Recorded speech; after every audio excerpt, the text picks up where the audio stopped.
Jukwaa la maendeleo ya Afrika, Platform for African Development PAD, limemtaka rais wa nchi ya Angola João Lourenço kuomba msamaha hadharani wakuu wa nchi na wastaafu waliozuiliwa katika uwanja wa Rwanda Machi 13, 2025. Viongozi wakuu wa nchi wakiwemo marais wastaafu Ramalan kama Botswana, Andrea Pakussana Arango wa Colombia, makamu wa kwanza wa rais wa Zanzibar Othman Sharrif na waziri mstaafu wa zamani wa Lesotho Mektex Majoro, pamoja na viongozi wa vyama vya siasa kutoka nchi mbalimbali barani Afrika waliokuwa wanakutana mjini Benguela kuanzia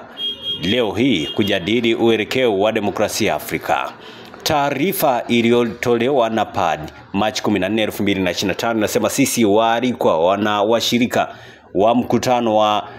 Benguela tunalaani vikali vitendo hivyo. Tunamtaka Rais Lourenço aombe msamaha wa hadharani kwa wakuu wa nchi waliowekwa kizuizini, wajumbe waliotuimkia na wale waliodhulumiwa na juhudi za utawala wao wa kuzuia mkutano huo. Taarifa hiyo pia imesema tukio la kuzuiwa kwa viongozi hao imefichua taswira sahihi ya taifa la Angola kuwa ni taifa ambalo lipo tayari kudhalilisha viongozi wa zamani wa serikali na wale wanaotaka kufanya mabadiliko ya kidemokrasia ya Afrika.